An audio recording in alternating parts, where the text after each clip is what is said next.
Bonjour à tous et bienvenue dans le nouvel épisode du podcast de Productive You. Le podcast qui vous donne des trucs et astuces pour apprendre à ne faire efficacement que ce qui compte vraiment et à gagner en sérénité.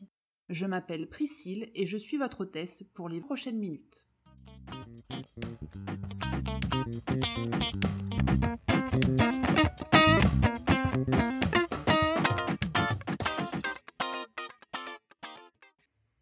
Dans ce nouvel épisode du podcast Productive You, j'interviewe aujourd'hui Asna, qui est une blogueuse qui habite en Suisse, au bord du lac Léman, la Bienheureuse, avec son mari et ses 2 enfants.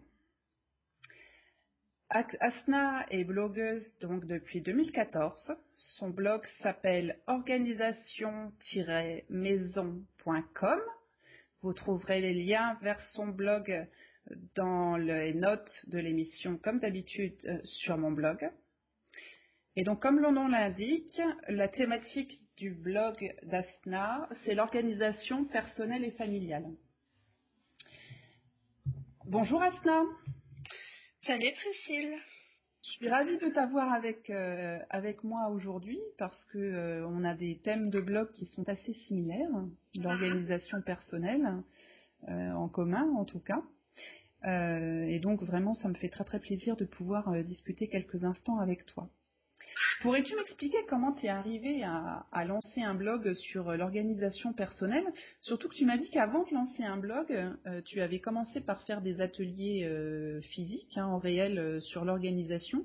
Et c'est vrai qu'aujourd'hui, parmi les blogueurs et les blogueuses que je rencontre, en général, je vois plutôt l'inverse. Je vois des gens qui commencent dans le blog, en fait, pour après faire des ateliers physiques. C'était déjà ton métier ou tu avais déjà une appétence pour ce domaine? Alors, en fait,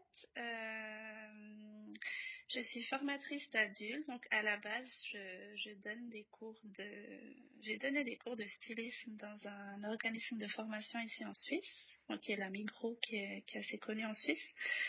Et le stylisme, parce que c'est ma profession initiale. Et dans cet organisme, en fait, ils sont souvent à la recherche de nouvelles idées, de cours, etc. Et comme j'ai des copines qui me disent souvent, ouais, mais comment tu arrives à faire tout ce que tu fais, etc. Je me suis dit, ah ben tiens, comme je suis maman, j'ai mon job, j'ai la maison, etc. J'arrive à m'en sortir plus ou moins. Pourquoi est-ce que je partagerais pas ça à travers un atelier, à travers un cours? Et c'est comme ça, donc j'ai proposé un premier contenu de cours qui a été accepté et puis qui m'a permis de faire ces ateliers en vrai, qui m'ont beaucoup plu, qui m'ont beaucoup apporté. Au fur et à mesure, je découvre tout le temps que j'adore l'échange, j'adore le partage avec les gens. Et puis voilà, au fur et à mesure, je me suis dit, ah tiens, mais pourquoi pas faire ça sur Internet, histoire de toucher beaucoup plus de monde, de partager ça beaucoup plus loin. Puis voilà, d'où l'idée du blog. Qui marche très bien d'ailleurs. Tu as fait très récemment ton premier anniversaire, ton blog anniversaire. Ouais, tout à fait. Et c'est vrai que tu nous as fait part de tes statistiques de fréquentation et d'abonnement. Et bravo, au bout d'1 an, j'espère avoir la même réussite que toi à la fin de l'année. Bah, écoute, merci, ça me touche. Quand j'ai commencé, j'ai vraiment commencé, je me suis dit, j'ai envie de partager ça. Et puis, moi, c'est que quand je partage quelque chose, j'apprends énormément en retour aussi. Donc, j'avais pas vraiment d'idée de où est-ce que ça va aller, comment je l'ai fait, effectivement. Donc là, ça fait à peu près 1 année. Et puis, ouais, je suis moi-même assez surprise du résultat. Les gens qui m'envoient des petits messages, qui me disent, ouais, grâce au blog, j'ai fait ceci, j'ai fait cela. C'est très gratifiant aussi. Tout à fait. Ouais. Et tu fais ça à temps plein? Non, je fais alors de plus en plus parce que j'aimerais du coup en faire mon métier.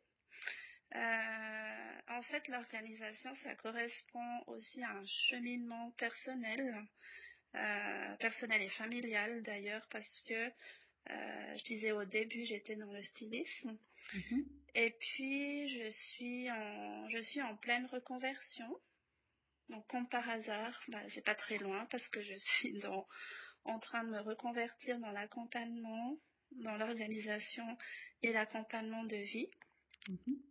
Donc ça, c'est quelque chose qui s'est concrétisé aussi pendant cette année, en fait, pendant que le blog a commencé à grandir également. L'organisation, ça fait partie d'un cheminement personnel. Comme je suis en pleine reconversion de vie, reconversion professionnelle notamment. Donc c'est ça au départ. Enfin, je disais, je donnais des formations de stylisme. Et puis, donc au fur et à mesure, je suis partie en parallèle dans des formations d'organisation et d'accompagnement. Et pendant cette année où le blog a grandi, donc j'ai décidé de faire une formation beaucoup plus approfondie en coaching de vie, en accompagnement. Donc non, je le fais. Alors j'ai la chance, je le fais à temps partiel. J'espère le faire. Ça commence à occuper de plus en plus mon temps. J'aimerais en faire mon métier, c'est ce que je disais effectivement en fait par rapport à l'accompagnement, la formation d'accompagnement que je fais et que j'aimerais développer en parallèle au blog. Pour arriver à tout concilier, est-ce que tu pourrais nous expliquer un peu les choix et les concessions que tu as dû faire? Les choix et les concessions, il y en a eu pas mal. Il y a eu différentes concessions. Enfin, je dirais, il y a eu des choix de vie, en tout cas du moment, notamment par rapport à mes enfants. En fait, c'est qu'avant, quand j'ai travaillé dans le stylisme, j'avais ma propre entreprise. Donc, je donnais les cours à côté aussi. J'avais une marque de vêtements. Comme je travaillais à mon compte, j'avais une charge de travail qui était assez importante. Enfin, quand tu travailles à ton compte, t'as pas de patron, t'as pas d'horaire. Ça peut être très élastique. Bon, j'ai décidé d'arrêter cette activité. Ça fait maintenant 1 année et demie à peu près. Parce que, j'arrivais pas à développer cette entreprise de la manière dont je voulais. J'avais pas les moyens, ni matériels, ni les moyens en termes de temps. J'ai des enfants qui sont encore petits. La dernière, elle a 3 ans. En fait, les concessions, ils sont venus. Une des raisons pour laquelle j'ai arrêté mon ancienne activité, c'est qu'à un moment donné, je me suis dit, mais en fait, c'est pas possible, quoi. Je suis en train de courir pour essayer de remplir mon chiffre d'affaires et puis pourquoi, à côté, mon mari travaille beaucoup aussi. On voyait pas beaucoup les enfants, du coup, qui sont placés en garderie parce que l'école commence très très tard en Suisse. Et tout ça, ça m'a donné envie aussi. En fait, je m'étais dit, ouais, ok, j'arrête. C'est là où, je rejoins, quand je dis l'organisation fait partie d'un cheminement de vie, c'est que j'avais envie de me poser et puis de me dire vraiment, mais comment est-ce que je peux trouver quelque chose, partager quelque chose que j'aime et pouvoir profiter de mes enfants, de ma famille, gérer mon temps au mieux, etc. Donc les choix, pendant cette période, donc là ça fait, j'avais arrêté ma boîte. Bon, je continue à donner quelques cours à côté. La concession, c'est que pour l'instant, j'ai choisi aussi de retirer une partie du temps ma fille de la garderie. Bon, financièrement, ça nous coûte moins cher.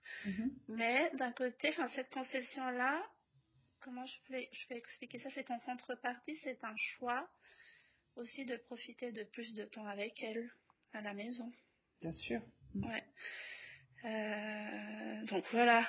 Après, oui, les concessions, c'est que financièrement, je gagne pas ce que j'ai gagné avant. Forcément. C'est un choix aussi, sauf que le gain à côté, c'est que je suis beaucoup plus à la maison. Je peux aller chercher mon fils à l'école, des petites choses comme ça qui sont importantes. Mais qui apportent beaucoup. Ouais, voilà. Et parmi ton organisation personnelle, est-ce que tu as dû un peu lutter contre des petits travers qu'on peut avoir et qui nous ralentissent ou qui font qu'on n'est pas très productif ou moins productif? Les travers. Je peux parler des travers quand on travaille à la maison, il y a pas mal de petits démons qui nous guettent. Du genre. Du genre le frigo, on a envie d'aller grignoter quelque chose, du genre le bac à lessive qui est plein, et puis on se dit ouais mais bon, je peux aller faire un tour de lessive ou deux. Enfin, c'est un peu des choses comme ça. Enfin, à un moment donné, je me suis dit non, il faut que je me discipline. Et en fait, ce que j'ai trouvé moi comme méthode, en tout cas, c'est vraiment apprendre à me concentrer sur le moment. Donc, je fractionne mes journées. Et puis, la chose sur laquelle je suis en train de... La chose que je suis en train de faire, je me concentre là-dessus. Donc, je suis en mode travail, je travaille. Je suis en mode écriture sur le blog, et je fais ça. Je suis en mode famille, les enfants sont là, je suis maman. Très bien. Et après, c'est vraiment quelque chose que j'ai appris au fur et à mesure aussi, et que je découvre en même temps. En fait, c'est vraiment apprendre à vivre dans le moment présent, si tu veux, dans l'instant. Et ça se concrétise comment? Ça se concrétise. Écoute, pour moi, si c'est un moment de travail, par exemple, pour moi, c'est ce qui permet vraiment une vraie productivité. C'est que, je vais te donner un exemple. Si j'écris un article sur le blog, je me fixe un temps, 1 heure, 1 heure et demie, et je fais que ça. J'essaie de prendre un temps où je ne peux pas être dérangée par les enfants. Donc, en général, je le fais ça le soir, beaucoup. Et donc, je suis là-dedans et je suis concentrée et je peux être efficace. Et tu laisses pas ton esprit vagabonder sur d'autres tâches, sur ce que tu vas faire après ou sur ce que tu viens de terminer? Alors, j'essaie d'éviter, effectivement. Alors, c'est très difficile parce que, en plus, on vit entouré de plein de technologies, entre le bip Facebook qui s'allume, le téléphone, la télé, etc. Mais j'essaie vraiment de me discipliner à éteindre tout ça. Pour me mettre un peu dans une bulle et puis de me dire je fais ça et puis je le fais et après je peux faire autre chose. Très bien. Ouais, tu séquences ton travail et tu t'y tiens. Et c'est vraiment une espèce de... C'est une gestion de l'attention, voilà, je suis là, je suis en train de faire ça et je fais que ça. Et si tu veux, le parallèle, c'est que c'est un état, pour moi, c'est vraiment un état d'esprit que je suis en train de cultiver, que j'apprends et que j'applique aussi. C'est sur un moment où je suis avec les enfants, que je suis en train de jouer avec eux. Et j'essaye en tout cas d'être pleinement là avec eux. Après, je découvre plein de choses amusantes. Les enfants, ils s'émerveillent de plein de petites conneries, quoi. Et ce qui permet aussi de s'ouvrir à ça et puis d'essayer de pas répondre aux SMS, d'essayer de pas surfer sur l'iPhone. C'est ça que j'appelle vraiment apprendre à être dans le présent, en fait. Oui, tu es vraiment présente, pas uniquement l'enveloppe charnelle, mais l'esprit aussi est vraiment là avec ce que tu es en train de faire, que ce soit tes enfants ou ton travail. En tout cas, j'essaye, ouais. C'est vrai que c'est pas forcément simple. Ouais. Surtout si on a des soucis ou des choses qui nous traversent un peu l'esprit. Mais je trouve que c'est une démarche extrêmement intéressante. Ouais. Et pour ton avenir, donc tu veux aller plus faire de ton métier le blog. Et à côté de ce blog, tu prévois juste de continuer à écrire des articles ou tu vas te relancer dans des formations, des accompagnements?